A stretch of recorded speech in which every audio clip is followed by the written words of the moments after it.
económico, ¿no es cierto?, el tema de la deuda, y hemos tenido también en el coronavirus, ¿no es cierto?, cifras que muestran, sobre todo lo de fallecimientos y nuevos contagios, que el tema, ¿no es cierto?, está complicado, pero además esto me parece que lo que nos está mostrando es algo, que el coronavirus y la economía no son compartimentos estancos, son dos procesos que se están dando simultáneamente, no son dos fases sucesivas, son dos procesos que están dando simultáneamente.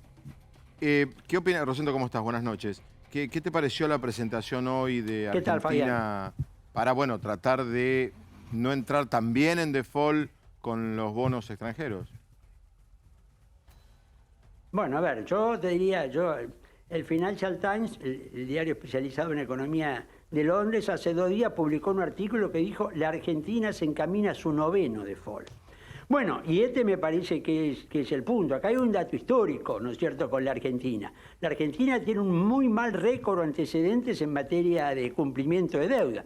Y esto es una carga y una historia, ¿no es cierto?, que nos complica. Ahora, mi impresión es que lo de hoy estuvo más dirigido a la opinión pública argentina que a los acreedores. Los acreedores no necesitan de un discurso del presidente, porque la propuesta está presentada por escrito. Quizás, supongo yo, y esa presentación con la vicepresidenta, con el jefe de gobierno porteño en conjunto, esa señal política, me parece, estaba más destinada a la opinión pública interna que a los acreedores. Rosendo, ¿cómo estás? Buenas noches. Siguiendo esta lógica de razonamiento, ¿no? Te pido una perspectiva más política respecto de esa foto que acabas de describir.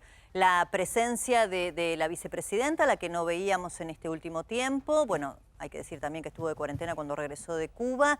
La de Horacio Rodríguez Larreta, un dato político relevante, ¿no? Estaba sentado al lado del presidente Alberto Fernández, que estaba flanqueado de un lado por Cristina Kirchner, del otro lado por Larreta, y gobernadores del oficialismo y de la oposición. ¿Qué lectura haces de ese escenario?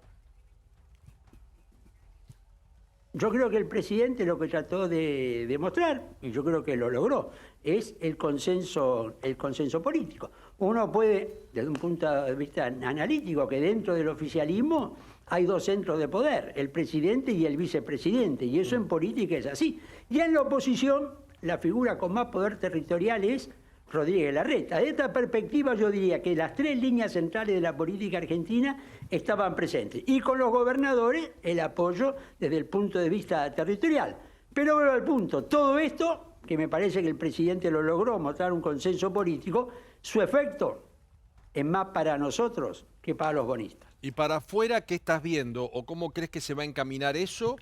Y te quiero preguntar por el rol de la oposición, porque generalmente a poco tiempo cuando asume un gobierno la oposición se calla, pero ante semejante situación que tenemos como esta pandemia, ¿no ves muy apagada la oposición, digo, desde el punto de vista positivo, de colaborar, de aportar algo? Bueno, a ver, yo, comenzando por la oposición, yo creo que siempre hay márgenes para proponer otras cosas, para pedir que algunas cosas se hagan mejor, para pedir algunas cosas, ¿no es cierto?, no. Pero me parece que en este tipo de contexto la iniciativa la tiene el oficialismo, la iniciativa la tiene quienes están gobernando. Además, y esto también por lo general es medio inevitable, cuando una fuerza política pierde el poder, el liderazgo nuevo no se reconstruye automáticamente. Larreta estaba presente, es el poder territorial, el expresidente Macri por otro lado, Vidal tiene su espacio. Entonces tampoco me parece que tenga hoy la oposición una unidad de acción como para poder ser un protagonista político principal, con un clima que es el del coronavirus, que además, ¿no es cierto?, tiende a generar, yo diría, una sensación común en la gente. Ahora, hoy estamos todos unidos, o sea, veíamos la foto de hoy, todo el mundo unido en pos de lo mismo, la imagen del presidente está con buenos números y todo. ¿Qué pasa si los bonistas finalmente no aceptan la oferta de la Argentina? ¿Qué puede pasar con la imagen? ¿Qué puede pasar con la unión que tenemos hoy? A ver, yo creo lo siguiente, a mí me parece que no haya acuerdo con la deuda para la Argentina es más negativo que positivo, pero me parece que la dinámica de la economía pasa principalmente hoy por la economía real, antes que por el tema de la deuda. Si este trimestre que hemos empezado a transcurrir, abril, mayo, junio, cuando uno mira los números de caída de la economía, incluido China, Estados Unidos, Alemania. Son niveles de caída históricos. Yo creo que acá hay un tema al cual hay que prestarle mucha atención, que es la destrucción de la economía real que está teniendo lugar en este momento en la Argentina, como también en el resto del mundo. Esto es lo que yo decía un poco al principio, guarda, las dos cosas van al mismo, ¿no es cierto?, van al mismo tiempo. El gobierno toma medidas, asistencia a las pymes, el IFE, sobre todo dirigido a los trabajadores informales, pero bueno, este es un proceso realmente difícil. A nivel mundial, ¿qué es lo que dice? Lo dijo Merkel, lo dijo el secretario general de Naciones Unidas, la peor crisis de la Segunda Guerra Mundial. Pero hay otros que dicen la peor crisis de los años 30, otros que dicen la peor crisis de la historia. Es decir, nos estamos enfrentando frente a un fenómeno realmente singular y dramático. Seferino, perdón, estaba mirando a acá. Seferino y no, Seferino está ahí. Rosendo, me Seferino estaba está. mirando a Seferino antes. Bueno. Bueno, verá, Rosendo- es un honor para mí. No, te agradezco mucho perdón. que le haya dicho Seferino. Bueno, perdón, Rosendo, buenas noches. Vos recién hablabas de Buenas crisis noches. y la verdad es que si uno tuviera que hacer un raconto de las declaraciones del ministro Guzmán respecto a la negociación de deuda previo a la pandemia, siempre se habló de un crecimiento sostenido y la necesidad de pagar en función de que Argentina creciera.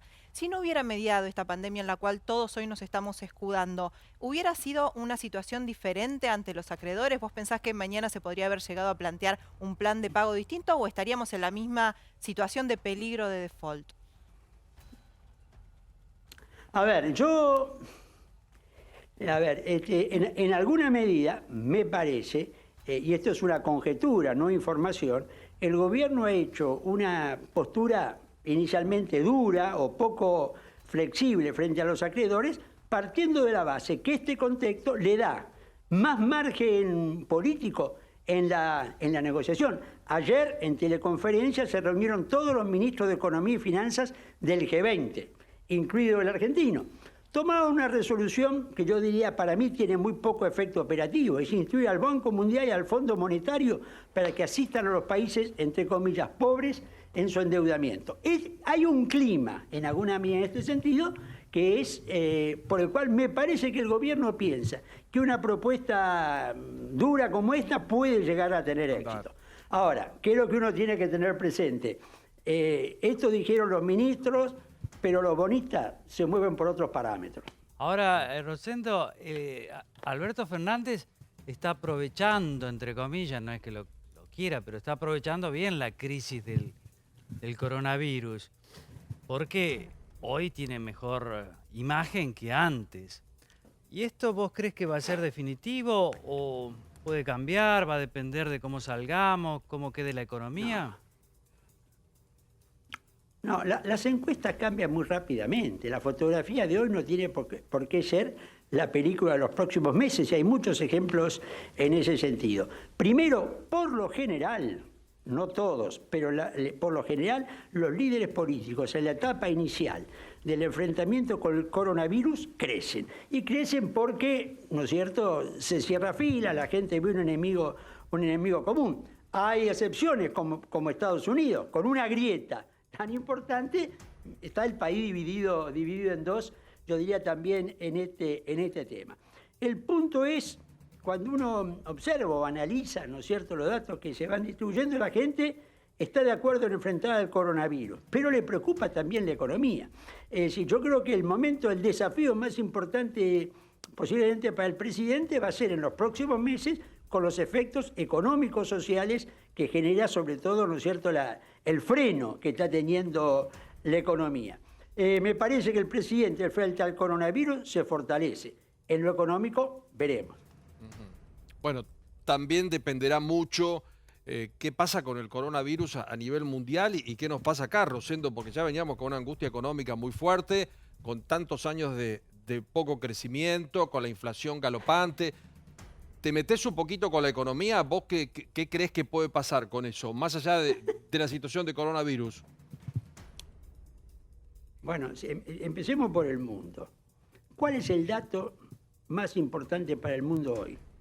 Si hay o no segunda ola de infección. Este es el más importante para quienes toman decisiones en el mundo.